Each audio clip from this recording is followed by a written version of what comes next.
Hi, good evening. I think we're still waiting for others to join us. This is being hosted by Kitabkhana and Indian Novels Collective.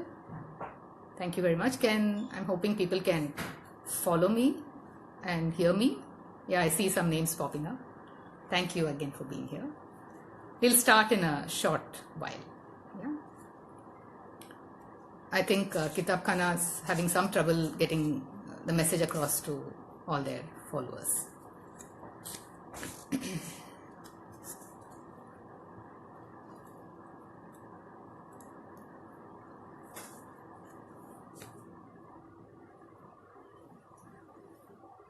Is Ashwini here? I see Mustansir, I see Ananya Dasgupta, I see others.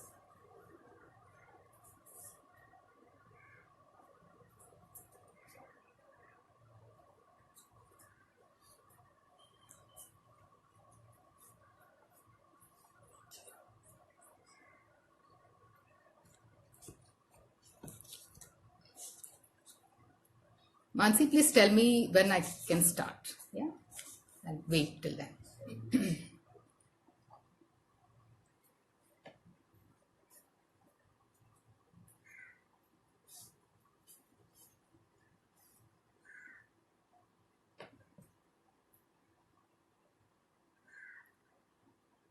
All right.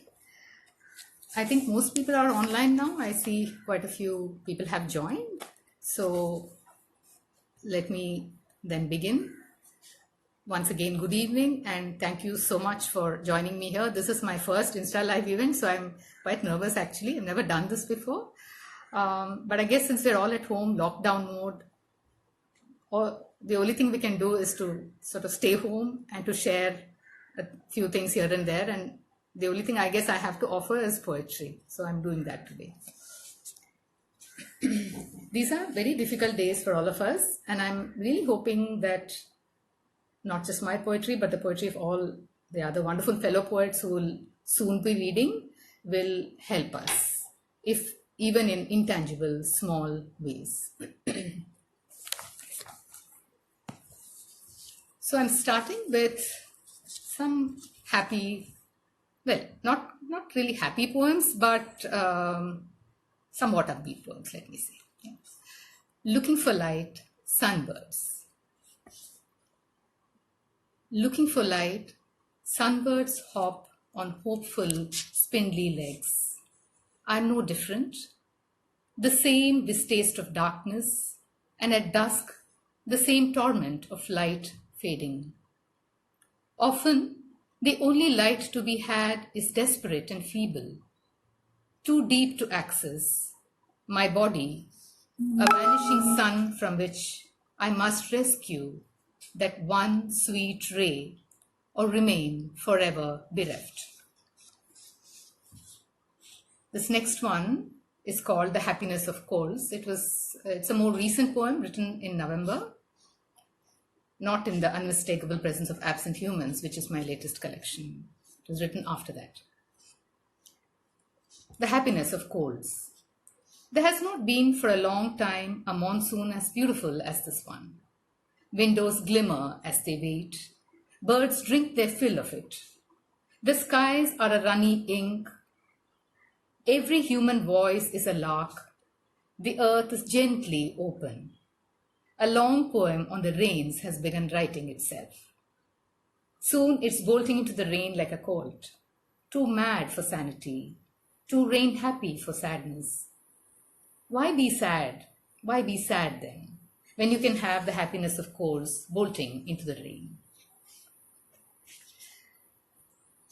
Okay, so this poem was written specifically keeping in mind these 21 days, and it's called 11 Questions for 21 Days. Each day is a long drink in an uncertain glass. Will the glass shatter?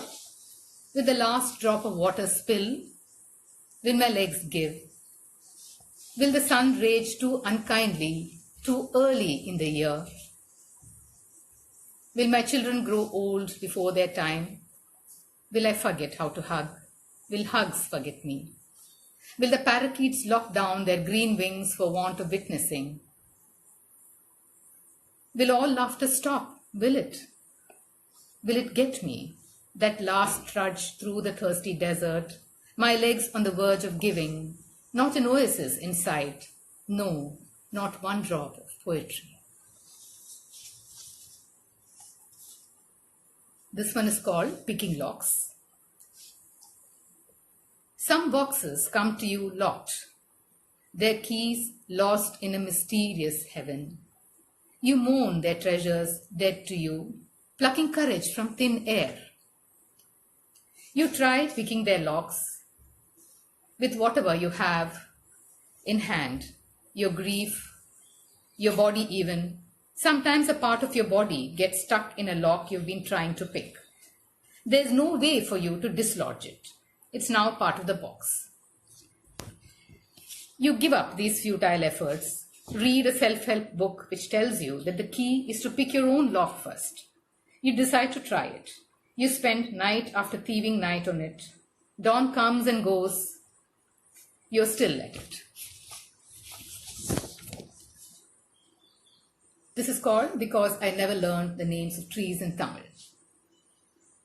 You pour it into my ear, the warm oil of tree names in Tamil, and not one of them in soft, cool italics. You're looking, I know, to oust that convent English accent, frantically alive, trapped there since class 1. Manjanadi, you say, and Murungai, Alamadam, roots you can swing on, girl. Airy wings of Tata Puchi that will tangle with your hair. In my support, I cite the careful impunity of lovers who carve their names on trees they don't know the names of.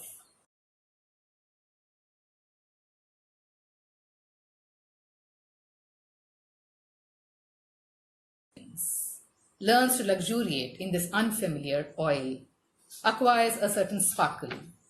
It is something else entirely that flies out my ear. This is an old poem for Shobana and for some others. Bright Blue Bird. A bright blue bird from a distant tree flies into my house. When it flies out, it leaves behind its bright blue. The blue hops down, becomes first one word, then another. Before long, the floor is an upside-down blue sky, and the blue of the poem has made its way into my ink filler, into my notebook.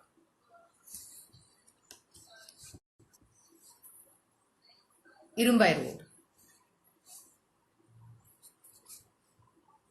This winter is now a snowflake in my heart. Sorry, this is my perhaps one of my first ever ghazals, and thanks to Ananya Dasgupta for getting me to write a ghazal. Once again, it's called Irumbai Road. This winter is now a snowflake in my heart.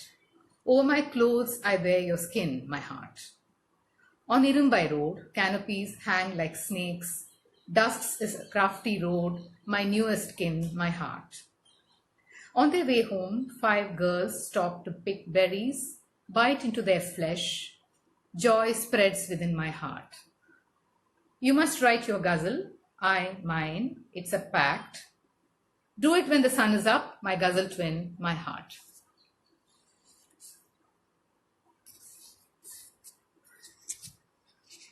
Dirt path through a forest, lovers walk hand in hand. Creepers hold their trees close. This is no skin, this is no sin, my heart. Beloved, come home to me. You have waited years for someone to say, the door is open, walk in, or here are the keys to my house, or anytime at all, or anything for you. Wherever you go, you find splinters of your old heart, some on the beach, some inside buses, some on park benches, some in the college run by nuns that you went to, some even in your school playground, under the tamarind tree where you ate lunch, told ghost stories, caught dragonflies. The more you walk in this city, which has turned your heart to glass, the more splinters you find. Some of them still lodge themselves in you. The only way you will stop hurting is for someone to say to you, "Beloved, come home to me, drop everything, come home." This is called Everyone Has a Nostalgia Story. Here is mine. Mine is a frayed blue sari, loosely draped. It hugs me the way I imagine the living hug the brittle-boned dying. Sometimes the sari becomes a river, and I am a small boat which has sprung a leak called a new photograph of an old place. And I'm not lying when I say I can't imagine how they carry on, the ones on the shore, watching today's version of the sun, rising as though there were no yesterday's suns. There are ships and little boats. Resting for a bit on the sea wall beside rows of arthritic knees, arranged like a drumsticks at a greengrocer's, I try not to think about my own creaking knees, all the continents and planets I'll never get to. Not on these legs.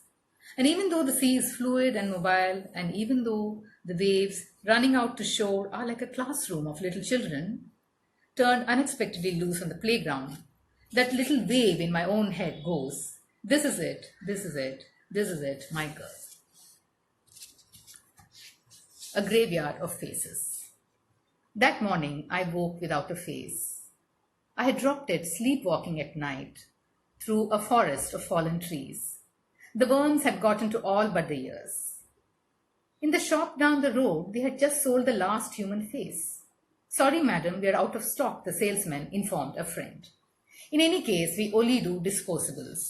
And the lady, you say, wants a face that will weather the long winters of dying poems. A more permanent sort of face that would be then. We don't do those, I'm afraid." Eventually, I have to settle for a disposable, a face that will not outlast the forgetting of lines. But it can do sad and it can do happy. It can get on better than my old face could.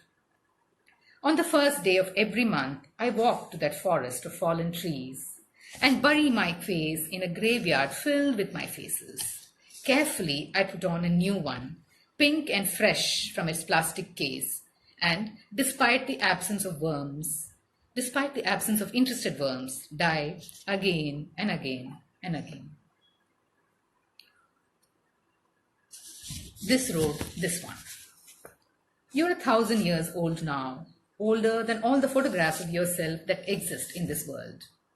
Already you reek of the sickly odor of death. Your grandchildren can't bear your embrace. The good people want you to rest in peace. They wish you well in your other journey. They claim nothing matters in the end. They seem sure of it. There's no reason to be difficult, they say. But you want this road, this one, to go on. You want to follow the turn, be surprised by it, bequeath one more photograph of yourself to either that no one will know what to do with, write one more line no one will ever read." Okay, so I'm going to conclude with this poem called "A Woman of Letters," which I'm sure in these days of lockdown, when women are busier than ever before in kitchens, I'm sure women will be able to empathize with this particular one. A woman of letters. Some days, what I want to be is a woman of letters. To retire to my study and be solitary. I can see it all. That desk, neat, rectangular, coffee brown, its drawers seductive and deep, holding secrets from another age. On it, some paper, a pen, and an inkwell. And a bookcase filled with every kind of book. Austen, definitely, and Dickinson and Chuktai. No adolescent daughters abandoning dresses in contemptuous heaps. No grubby sons, their dirty socks like bombs under my books. No spouses, no mothers, no mothers-in-law with their urgent thoughts. Sometimes all I want is to be a woman of letters. Between chores, the very idea makes me weep. Thank you very much, and have a good evening ahead, and have, well, a not very unhappy next so many other days that we are on lockdown. Thank you again for joining me. Bye.